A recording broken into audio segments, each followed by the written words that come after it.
नमस्कार दोस्तों, मैं भाषा और न्यूज़ क्लिक के पड़ताल दुनिया भर में आपका स्वागत है।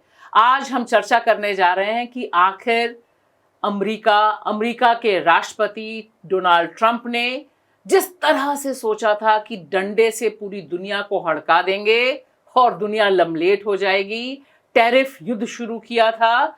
आज उस टैरिफ युद्ध में किस तरह से ट्रंप खुद ही घिरे हुए नजर आ रहे हैं। पहले उन्होंने 90 दिन की राहत दी और सिर्फ चुना चीन को अपने प्रधान शत्रु के तौर पर। लेकिन देखिए, सबको पता था और जानकार जानते थे कि ट्रंप को यहां पर भी बैकफुट पर जाना पड़ेगा और इसकी वजह चीन से प्रेम नहीं, उनका खुद का अमेरिका है। अमेरिका की कंपनियां हैं जो अरबों खरबों का फायदा उठाती हैं चीन की मैन्युफैक्चरिंग से। यह जो तत्व है, यह कैसे देखा जा रहा है और इस पे कैसे रिपोर्ट हो रही है, आगे का रास्ता क्या होगा, इस पर हम बात करेंगे प्रवीर पुरकाय से।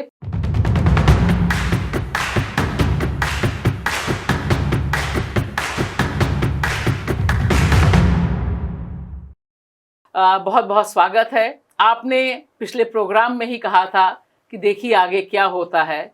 यह इतना आसान नहीं होगा ट्रंप के लिए, क्योंकि दुनिया हाहाकार कर रही थी जब आपसे पिछली बार हमारी बातचीत हुई थी इस कार्यक्रम में। और एक तरह से आपने जो कहा था, जो आशंका जताई थी, वो दिखाई दे रहा है। आज की तारीख में हेडलाइन यही बनी हुई है कि ट्रंप झपकी मार रहे हैं, पीछे जा रहे हैं। तो क्या हो गया ऐसा? देखिए, पहली बात तो ये है कि आप पूरे दुनिया पर अगर जंग छेड़ दें, जो इन्होंने किया था कि सब पर इतना परसेंट, और अगर आप हमसे बातचीत शुरू नहीं करेंगे, आप कोई अपने तरफ से इसका जवाब देंगे, तो हम और भी 3 कदम आगे चलेंगे। तो पहले तो उन्होंने मेक्सिको और कनाडा से की, थोड़ा बहुत बातचीत हुई, कुछ समझौता हुआ। इसके बाद आपने कहा 180 देशों के खिलाफ उन्होंने जंग छेड़ दी। उसमें भी बहुत मज़ेदार बात कहेंगे या जो भी कहना चाहें कहेंगे। एक छोटा मुल्क लेसोथो जो डायमंड एक्सपोर्ट करता है, गरीब देश है जी, एक्सपोर्ट करता है अमेरिका को कि उसकी ज़रूरत है। और डायमंड्स आप शायद जानते हैं कि इंडस्ट्रियल डायमंड्स एक बहुत बड़ा हिस्सा होता है जो बहुत सारी चीज़ों में इस्तेमाल होता है। हमारे टूल्स में भी उसकी इस्तेमाल होती है। तो घर में भी आजकल टूल्स जो है काटने के लिए चीज़ें डायमंड टिप्ड वाला जो है वही है। तो वो लेसोथो बेचता है और ख़रीदने का उसको कोई सामर्थ्य नहीं अमेरिकी चीज़ों की, क्योंकि उसका per capita income per day जो है वो $3.3 है। तो उस पर सबसे ज़्यादा टैरिफ लगा था उस वक्त, 50% से ज़्यादा। अब तो चीन उसके आगे निकल गया काफ़ी, क्योंकि चीन ने कहा कि आप जो टैरिफ लगाएंगे आप पर भी हम वही टैरिफ लगाएंगे। तो ये जो जवाब चीन ने दिया वो बर्दाश्त नहीं हुआ।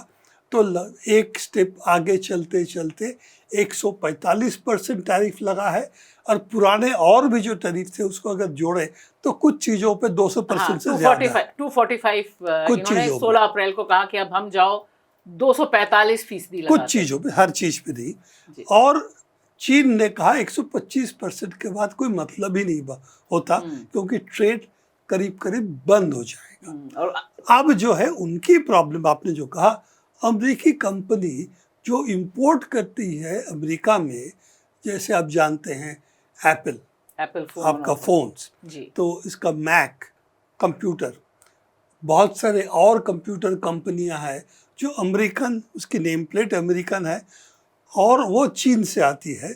और उनका मुनाफा जो है लगभग 80 से 90% मुनाफा अमेरिकन कंपनी को मिलती है, चीनी कंपनी को नहीं मिलती। इसका आईफोन के ऊपर बहुत रिसर्च हो चुका है, इस बात पे है। तो ये सब चीज़ें वो चीन को जितना नुकसान पहुंचाएगा कि एक आईफोन नहीं आए तो उनका $10 नुकसान हो जाएगा, और आईफोन बेचने वाला कंपनी है एप्पल, उसको शायद $200-250 नुकसान हो जाएगा। तो ये देखते हुए अब ट्रंप ने कहा है कि हम चीन से बातचीत करने के लिए तैयार हैं, कुछ कम नहीं किया। तो अभी भी देखना पड़ेगा क्या होगा, बातचीत किस आधार पे होगा। कौन कहाँ जाएगा, हर चीज़ में इस वक्त इसकी पॉलिटिक्स जो है ना वो कैमरे के लिए भी है। प्रवीण, ये बताइए कि ये जो ट्रंप ने कदम पीछे खींचे हैं, इसका कोई कनेक्शन इस बात से भी है कि उन्होंने बाकी दुनिया को जो 90 दिन की छूट दी थी उससे भी कुछ सबक मिला है? ये हुआ क्यों? ट्रंप ने सिर्फ चीन ही नहीं बाकी दुनिया को भी राहत देने का काम करना पड़ा, तो ये सद्बुद्धि आई या मजबूरी थी? देखिए, 90 दिन की जो उन्होंने एक छूट दी, कहा कि हमसे आके बात करो, तब तक इस जो इंक्रीज है उसको हम रोक देते। तो ये जो कहा था रोक देने की, 3 महीने की जो एक हॉलीडे एक हिसाब से उनकी टैरिफ से घोषणा की, ये क्यों हुआ था? इसके लिए उनकी स्टॉक और बॉन्ड मार्केट देखनी पड़ेगी। इस पे हमने अंग्रेजी में शायद चर्चा भी की है कि जब तक स्टॉक मार्केट में गिरावट आ रही थी ट्रंप को इतना फ़र्क नहीं पड़ा, क्योंकि स्टॉक मार्केट एक साल में अगर रिकवर कर जाता है, 3 महीने में रिकवर कर जाता है, फ़र्क नहीं पड़ता। और बॉन्ड मार्केट में जब गिरावट आई तब ख़तरा ये होता है कि आपकी जो फंडिंग होती है अमेरिका की, अल्टीमेटली ट्रेजरी बॉन्ड से होती है जी। उनका बजट ट्रेजरी बॉन्ड से एक हिसाब से होती है, इसीलिए अमेरिका दुनिया के साथ एक डेफिसिट बजट चलाते हैं। तो बॉन्ड मार्केट गिरने का मतलब है उनकी ट्रेजरीज खरीदना कम हो रहा था, और ट्रेजरी अगर गिरता है, बॉन्ड नहीं आता है, तब जो है उनका डॉलर कमज़ोर पड़ जाएगा। और ये एक बहुत बड़ा खतरा उनकी फाइनेंशियल दुनिया की उनकी थी, और इसीलिए ट्रंप को पीछे हटना पड़ा। तो एक हिसाब से फाइनेंशियल इम्प्लीकेशंस जब तक स्टॉक मार्केट गिरता है उससे पता नहीं चलता, पर बॉन्ड मार्केट इंग्लैंड में भी हुआ था। लिज ट्रस की जो बजट की थी उसने, उसके बाद इंग्लैंड की बॉन्ड मार्केट गिर गया था। लिज ट्रस को रिज़ाइन करना पड़ा उस बात में। तो इसीलिए यहाँ भी जो बॉन्ड मार्केट गिरने के बाद ही उन्होंने 90 दिन की घोषणा किया, तब मार्केट ठीक हुआ। अब देखना पड़ेगा कितने दूर तक ये चलता है, नहीं चलेगा। जैसे बोलते हैं उसके बाद उनका शेयर मार्केट थोड़ा सुधर जाता है, अमेरिकी डॉलर की स्थिति थोड़ी सुधर जाती है। तो ये भी बड़ा एक विचित्र तरह का खेल चल रहा है और किसी को पता ही नहीं। जैसे आपने कहा कि कुछ चीज़ों पर 245 लगाया, वो कुछ चीज़ें क्या हैं उनके बारे में कोई एक्सप्लेनेशन नहीं है। हाँ, जो जानना चाहते देख सकते हैं कि देखिए, व्यापारी बंद हो गया तब 250%, 1,00,000% बोले, एक फ़र्क नहीं है, ठीक है ना। जैसे आपका सर काट दिया, इसके बाद और कितने बॉडी पार्ट्स काटे उसका तो कोई फ़ायदा नहीं है ना जान के। तो यह है कि ट्रेड ही बंद हो गया, इसीलिए परसेंटेज पर मैं जा ही नहीं रहा हूँ। दोनों बैठेंगे, बातचीत करेंगे, पर बातचीत कहाँ करेंगे, कैसे करेंगे?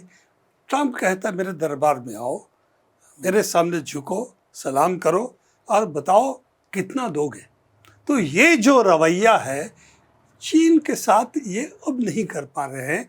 और वो क्यों नहीं कर पा रहे हैं अगर आप देखें तो आप ये तस्वीर आपके सामने रखना चाहता हूँ कि पहले 20 साल 25 साल पहले तो अमेरिका जो था दुनिया का सबसे बड़ा देश था जो दूसरों के साथ व्यापार करता था। मतलब अमेरिका नंबर 1 ट्रेडिंग पार्टनर ज़्यादातर मुल्कों का दुनिया में था, और ब्लू इलाके जो है सब अमेरिका का नंबर 1 ट्रेड पार्टनर, या उनके लिए अमेरिका नंबर 1 ट्रेड पार्टनर था। 20 साल बाद ये तस्वीर देखिए, जहाँ पर आज नंबर 1 ट्रेड पार्टनर ज़्यादातर देशों को, यूरोप भी, ऐसा नहीं कि सिर्फ Asia, Africa, Europe, Latin America, वो भी अगर देखें तो नंबर 1 ट्रेड पार्टनर चीन बन चुका है। तो ये जो चीज़ जो बदला है, इसमें डंडा चलाने की जितनी ताकत अमेरिका समझता है उसके पास है, क्योंकि उनका कहना है हमारे पास डॉलर है। तो हमारे पास सबसे ज़्यादा आर्म्स है, हम दुनिया को बमबारी करके ख़त्म कर सकते हैं। तो ये जो समझ है, एक तो यूक्रेन लड़ाई से ये समझ में आ गया कि अमेरिका का इतना बोलबाला नहीं है जो समझते थे, कि रूस भी उनके साथ टक्कर लिया यूक्रेन में। वो साफ है कि अमेरिका की अस्त्र बारूद सब कुछ वहाँ जा रहा था। स्टारलिंक सैटेलाइट से उनकी सारी मैपिंग हो रही थी, सब मिसाइल कुछ हो रहा अटैक था। चल रहा था। तो वो सब देखते हुए अमेरिका उसके पीछे था, यूक्रेन सामने था, और उसके पीछे यूरोपियन यूनियन भी था। करके पता चला कि इतना जो समझते हैं उनके पास अब ताकत है, सामरिक शक्ति जितना है वो नहीं है। और इकोनॉमिक ताकत अगर देखें तो वो ये तस्वीर बताता है इकोनॉमिक ताकत में भी इतना वो जितने समझते थे वो नहीं है। और 25 साल में अमेरिका के भीतर भी चीन का जो इन्फ्लुएंस है, चीन का जो बिजनेस है, जो उसकी पूरी इंडस्ट्रीज है, उसकी बहुत तगड़ी पैठ है।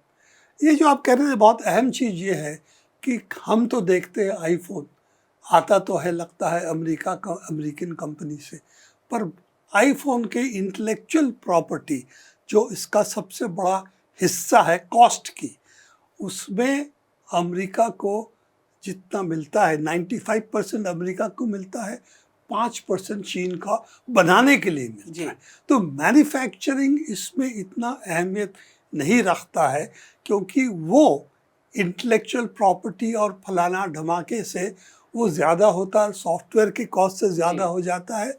और इसीलिए आईफोन अगर आएगा चीन से, अगर उसको इत पर इतना टैक्स लगा देंगे जो ट्रम्प करना चाहते थे, 145% ही टैक्स लगा दे, 245 ना लगाए, तो भी नुकसान एप्पल को होगा, और चीन का नुकसान इससे काफ़ी कम होगा। तो ये जो है, और चीन को अपनी ताकत पता थी, इसीलिए उसने बिल्कुल रीढ़ सीधी रखी और उसने कहा कि भैया पहले रेट से फिक्स कर लो, उसके बाद बात करेंगे। क्योंकि वो भी मुझे बड़ा स्टेटमेंट चीन का बहुत इंटरेस्टिंग लगा कि जहां बाकी सारे लोग निगोशिएशन के इधर का रास्ता निकाल रहे थे, तो उन्होंने कहा कि सारे तलवे चाट रहे थे। तो यहाँ पर चीन उस समय इकलौता ऐसा देश था दुनिया भर में जिसने बिल्कुल सीधे कहा कि हम इस तरह की दादागिरी के खिलाफ खड़े हैं। तो शायद उसकी दादागिरी के खिलाफ खड़े होने की वजह यह आर्थिक ताकत थी उसकी। बिल्कुल आर्थिक ताकत है, मेजर मैन्युफैक्चरिंग पावर है दुनिया में इस वक्त, सभी जानते हैं। और अमेरिका के बहुत बड़ा मैन्युफैक्चरिंग जो अमेरिका का ठप्पा लगता है, प्रॉफिट मिलता है, वो चीन में बनता है। ये भी उसकी ताकत है। हालांकि वियतनाम, मलेशिया वगैरह में इसकी बनना शुरू हुआ है, वो भी काफ़ी शिफ्ट। क्योंकि ये भी एक बहुत इंटरेस्टिंग है जो सौजन्य नीति आयोग, ये हमारे पास पाई चार्ट है, तो ये भी मुझे लगता है दर्शकों को काफी बनाया है केन ने, पर डेटा जो है बार चार्ट्स में नीति आयोग ने दिया था, उसकी 2024 की रिपोर्ट है। जी, 2024 का ये रिपोर्ट है। तो ये मुझे लगता है कि चीन की ताकत और जिसने बाध्य किया अमेरिका को कदम पीछे खींचने में, तो वो काफी चीजें बता रहा है कि दुनिया का हिसाब क्या है इधर।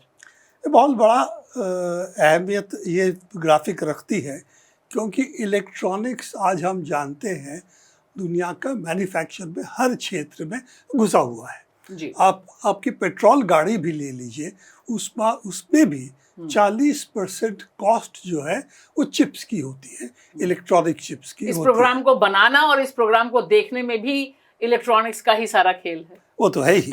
तो ये इलेक्ट्रॉनिक चिप्स, इलेक्ट्रॉनिक्स मैन्युफैक्चर, ये दुनिया में एक इंडस्ट्रियल रेवोल्यूशन के बाद second, third, fourth industrial revolution की बातें चलती है कि, तो इस पे कोई दो राय नहीं है। इलेक्ट्रॉनिक्स में जो 20 साल 25 साल में जो फ़र्क पड़ा है, एक रेवोल्यूशन है इंडस्ट्री के हिसाब से। अब देखते हैं आपकी जो सोलर सेल्स की बात हो रही है, वो भी इलेक्ट्रॉनिक्स की ही देन है।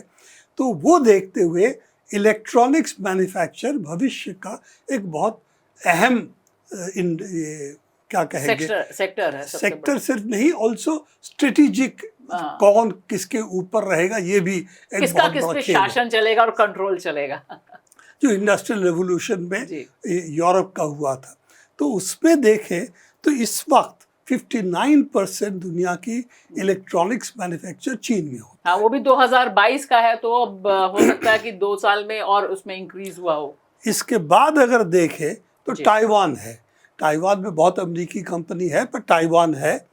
अमेरिका 6% है, ठीक है ना। 10 ये जो है मलेशिया, अदर्स छोड़ दीजिए, मलेशिया, जापान 3% है सिर्फ। और भारत एक ज़माने पे पीछे बहुत नहीं है, 3% है, जापान हम 2% है, वियतनाम 4% है, साउथ कोरिया 5%। हम जानते हैं कि सैमसंग वहाँ बैठा हुआ है, ठीक है ना, और भी ऐसे कंपनियां हैं। तो ये देखते हुए साफ है कि अमेरिका काफ़ी हद तक चीन पे इस वक्त डिपेंडेंट है, क्योंकि अगर लोगों को कंप्यूटर सेलफोन वगैरह बंद हो गया जो वो चाहते हैं, तो अमेरिका पे बहुत बड़ा मार पड़ेगी, ये ट्रम्प को मालूम है। तो इसीलिए इलेक्ट्रॉनिक्स अगर हम क्रिटिकल सेक्टर माने, क्योंकि जैसे मैंने कहा सोलर सेल्स भी इलेक्ट्रॉनिक्स पे है, गाड़ी के अंदर इलेक्ट्रॉनिक्स है, ईवी होगा तो और भी ज़्यादा होगा। ये सब देखते हुए हकीकत ट्रम्प को जितना नहीं मालूम था, लगता है वो चीन को मालूम था। इसीलिए उन्होंने कहा कि हम ऐसे सर नहीं झुकाएंगे। तो दूसरी तरफ ये भी दिखाई दे रहा है कि जो ट्रेड गैप है, यानी आप कितना खरीद रहे हैं और आप कितना बेच रहे हैं, इसमें भी चीन का दबदबा लगातार साल दर साल बढ़ता जा रहा है। जो उत्पादन करने वाले देशों का अगर मानचित्र देखें तो अमेरिका हर देश से, इंडस्ट्रियल जो देश है उनसे उनका इंडस्ट्री लगता है तेज़ी से गिरा है। क्यों? क्योंकि अमेरिकन फाइनेंस कैपिटल जो है उनका देश में मैन्युफैक्चर करना महंगा पड़ता है। So let us look at, हम देखते हैं ऐसे मुल्कों को जहाँ पर लेबर कॉस्ट कम होगा। हमारा तो ऑलरेडी इंटेलेक्चुअल प्रॉपर्टी से मुनाफा हम निकाल लेंगे अपना, तो और प्रोडक्ट हमारा ही रहेगा, मेहनत उनकी रहेगी। तो ये जो चीज़ है, इसीलिए वहाँ की इंडस्ट्री चीन ने ख़त्म नहीं किया, ये एक्चुअली अमेरिकन कैपिटल ने किया, क्योंकि अमेरिकन कैपिटल इस वक्त ज़्यादातर फिनेंस कैपिटल में परिवर्तित हो चुका है। उनको लगता है मैन्युफैक्चरिंग ये चीज़ें हम ऑफशोर करेंगे और देश का तरक्की होता रहेगा, हमारी तरक्की बढ़ जाएगी, हमारा मुनाफा इतना बढ़ जाएगा। अमेरिका मैन्युफैक्चर करेंगे तो मज़दूरों को बहुत पैसा देना पड़ता है, हम चीन में करेंगे, मलेशिया में करेंगे, वियतनाम में करेंगे, इंडिया में करेंगे, काफ़ी कम पैसा देना पड़ेगा, तो हमारा मुनाफा बढ़ जाएगा। हकीकत में उनका मुनाफा बढ़ा था।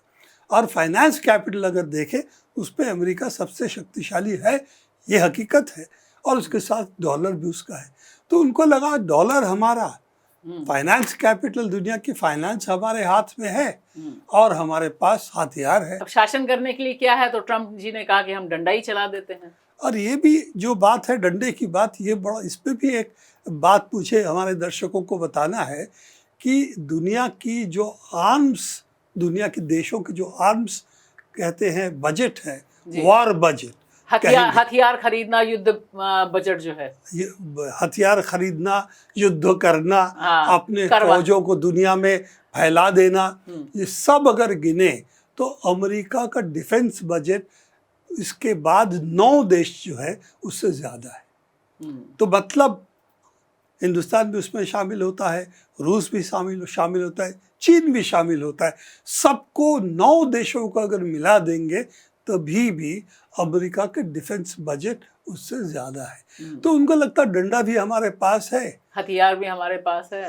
डंडा हथियार एक ही बात हुई, और इसके साथ साथ फाइनेंस दुनिया का हम कंट्रोल करते कि डॉलर हमारे साथ है, डॉलर हमारे हाथ में है, हम कभी भी कितना चाहे डॉलर छाप सकते हैं खरीदने के लिए। जैसे उनका लैरी समर्स ने कहा है एक बार, ये क्या है इसमें, हम तो कागज़ पे लिख देते हैं और चीन से सामान आती है, मेहनत से वो बनाते हैं, हमको तो सिर्फ एक चेक पे साइन करना पड़ता है। तो इस पर जो लोग कहते हैं हम चीन हमको चीट कर रहा है, चीटिंग तो मुझे दिखाई नहीं पड़ रहा है। तो वही बात यहाँ पर आया कि डॉलर हमारा, डंडा हमारा, अब जो है सबको बंदर नाच नचवा सकते हैं, ये इनका समझ था। उनका 2 इकोनॉमिस्ट है, उन्होंने थियोरी पेश किया था कि हम, क्योंकि डॉलर हमारा है तो इसीलिए हम दूसरों से दबाव करवाएंगे और दबा देंगे और सब लोग लमलेट हो जाएंगे, मत्था टेक देंगे। लेकिन ऐसा हुआ नहीं। तो चलिए, ये बहुत इंटरेस्टिंग है प्रवीर कि दुनिया आतंकित थी कि क्या होगा, ट्रम्प की सनक कहाँ ले जाएगी, टैरिफ युद्ध जैसा शब्द उन्होंने दुनिया में दे दिया। लेकिन फिलहाल चीन ने दिखा दिया कि सब कुछ तुम्हारे डंडे पे नहीं चलेगा, हमारे पास तुम्हारे डंडे का बहुत बड़ा तोड़ है, तुम्हारे एक बड़ा सूत्र हमारे पास है, अगर वो हमने बटन दबा दिया तो तुम्हारा जो मुनाफा है वह घाटे में चला जाएगा, और शायद यह ट्रंप जोखिम नहीं उठा सकते थे। दोनों तरफ नुकसान हो गए, इतना कम से कम बता दिया। अब ये भी देखना पड़ेगा कि दुनिया के दूसरे देश अमेरिका के साथ कैसे बातचीत करें, क्योंकि सभी बातचीत कर रहे हैं कि हमारा टैक्स घटा दो और हम ये चीज़ें आपसे खरीदेंगे, जिसके लिए हमारी भी डेलीगेशन अमेरिका पहुंचा हुआ है। तो ट्रंप चीन को नहीं दबा पाया तो ये नहीं समझना होगा कि सबको नहीं दबा पाएगा, तो किसको कितना दबाएगा, चीन को क्या दबाएगा ये तो भविष्य बताएगा, तो दूसरों को कितना दबाएगा ये भी प्रश्न चिन्ह के रूप में हमारे सामने है। और हम बहुत बड़ा मुल्क है, हम क्या करेंगे ये भी देखना पड़ेगा। लेकिन फिलहाल ये है कि उसके डंडे का जोर कम पड़ा और बैकफुट पे ट्रंप गए। इससे बाकी दुनिया क्या सबक सीखेगी, यह तो निश्चित तौर पर आने 90 दिन जब पूरे हो जाएंगे ट्रंप महोदय के डंडे के, तब हम देखेंगे। बहुत बहुत शुक्रिया प्रवीर।